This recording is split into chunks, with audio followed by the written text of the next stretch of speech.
Video released by U.S. Army Lieutenant Caron Nazario's attorney shows the moment the soldier in uniform was pepper sprayed in the face with his hands raised after a traffic stop turned violent in Virginia last December.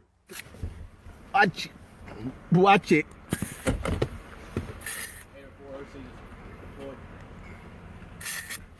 Get out of the car!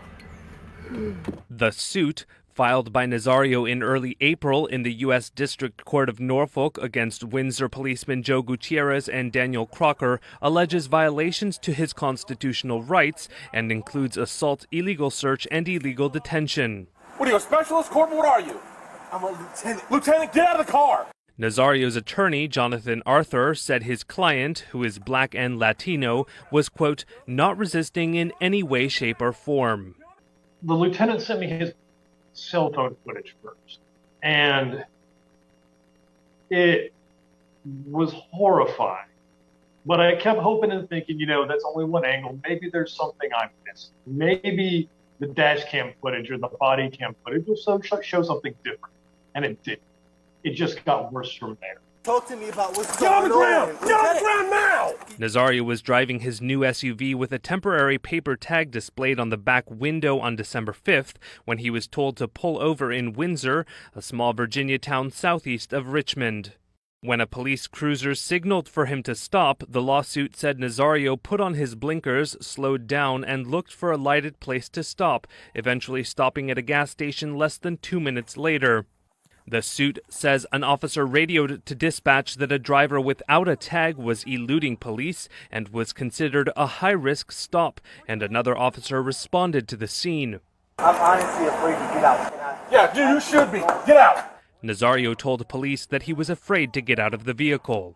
The suit says Nazario had his hands up, offered no resistance, but was pepper sprayed and violently knocked to the ground and detained. Ultimately, Nazario was released without charges. I can't believe being treated like this. I don't want to charge you. I will. It's my job. I don't want to.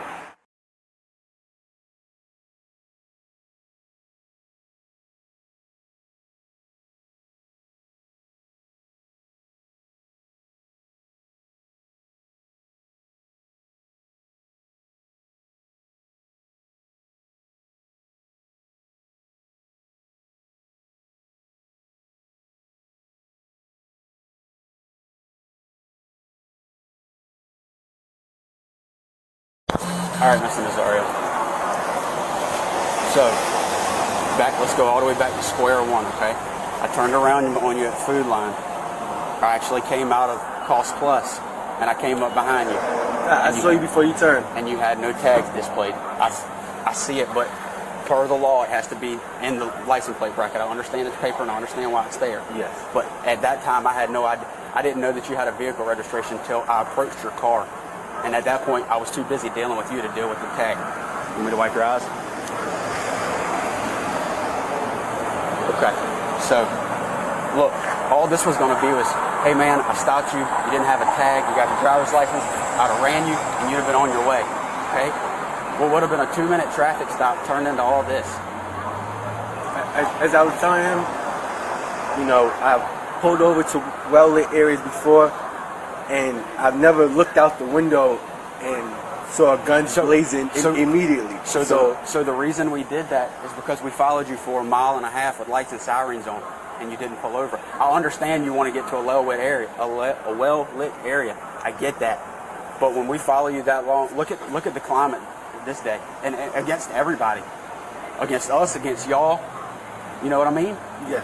I'm not out to hurt you, and I know you don't want to hurt me. That's not what it's about. What it's about is making sure that everybody goes home at the end of the day. So when you don't stop and you continue to proceed, our suspicions are raised. What's going on in the car? What don't he want us to see? So you pull into here, and if you would have just complied with the simple commands that we were giving you originally, it would have been done and over with. And you would have got back on your car and you'd be gone by now. But you wouldn't get out the car. You wouldn't comply. It was just looking out the mirror and seeing your guns out already. That's what I was asking, like, what's going on? I was just... And not to mention you have... Just confused. I know you weren't reaching, but not to mention you had a gun at your right leg. You get our perspective though on the safety issue for us as well. You get that? Yeah, I do. And that's why I put my hands out and I was just asking, what? And when you put your hands out, they were like this outside the window. How do we know nothing's in your hands? And I was telling you, stick your hands out, stick your hands out, stick your hands out. Then I was having you step out. You wouldn't do any of it. You following what I'm saying? Okay? So this can go one or two ways, okay?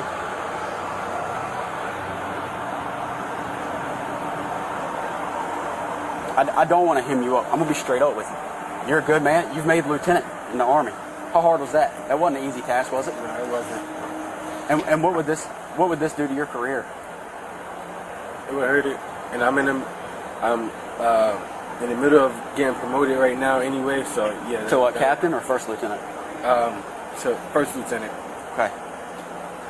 So and then when we get you out of the car, we have to wrestle with you on the ground just to get your hands behind your back, just to put you in cuffs, just for the safety matter. You following where we're at? Mm-hmm. I mean, what would you do if you came across that overseas, you know? If you were infantry and you came across that? You following me? Mm-hmm. You see where we're coming from? I'm trying to work with you as much as I can. I would have never wanted, like I said, it would have been a simple, you know, hey, I see your tag now. You know, make sure you get it displayed in the proper spot, and you'd have been moving on with your day, and I'd have been moving on with mine. But here we are. How's your eyes doing, Lieutenant? Better. And I keep calling you Lieutenant. I told you I'm a veteran. I respect rank. Okay, I was a corporal in the Marine Corps. I respect rank. However, I do have a job to do. Okay, I just talked about Chief of Police. You asked for a superior. He's off, obviously, right now.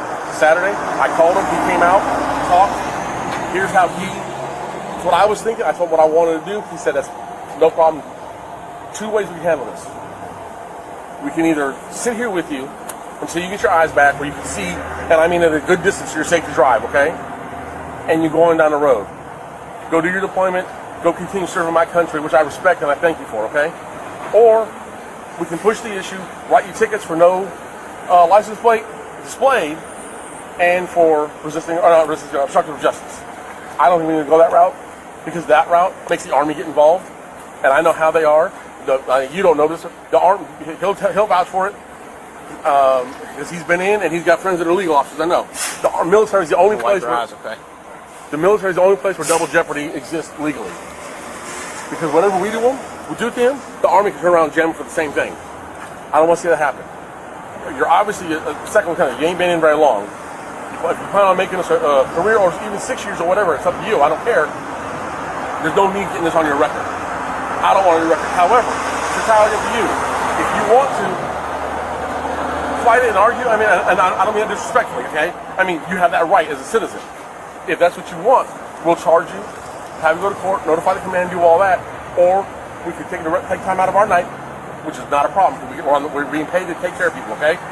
We'll sit here with you, get your eyes back. You and, what's your dog's name? Smoke. Smoke?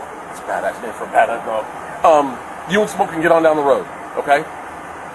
It's entirely up to you. What do you want to do? I ain't got no problem. I'll sit here with you till you get your eyes back and send you on down the road, okay? I don't want to charge you.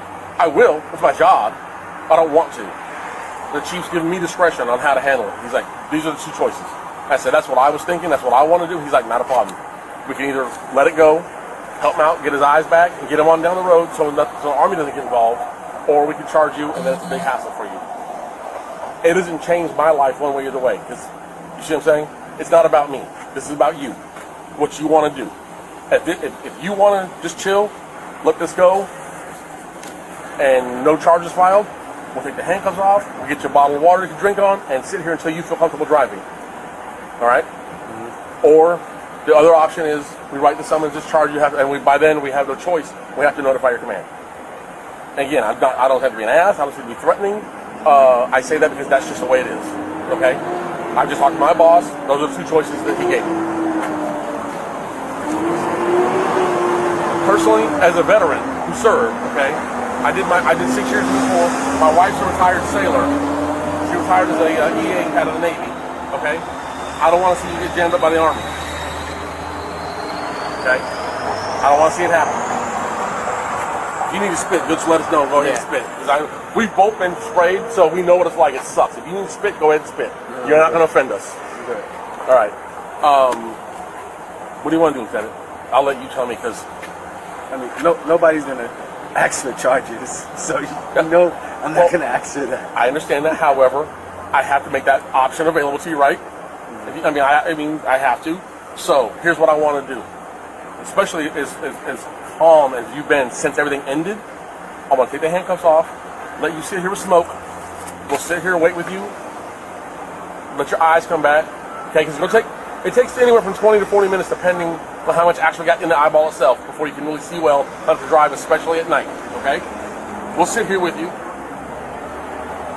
and then we'll get you on down the road. And the command won't know nothing about it. All right. I do have a good rapport with my command, so I wouldn't feel right not talking to them about it. So that's entirely on you. I'll put it this way then for you. They're going to hear from you. They will not hear from us. I'll give you that much respect, okay? Because I understand. I told you I was in for 6 years. It's always better for the command to hear it first from you than somebody else, especially in law enforcement. That's never a good thing. Go ahead and let help you. I want to talk to you a little bit, man. I get it, okay? I get the climate we're in right now. I get it, okay? The climate we're in, what the media is spewing with the race relations between minorities and law enforcement, I get it, okay? So like I told you, as far as you not stopping and because you're uncomfortable and you wanted a well-lit spot, Lieutenant, that happens all the time. It happens to me a lot. And it's I would say 80% of the time, not always, 80% of the time, it's a minority. And I totally get it.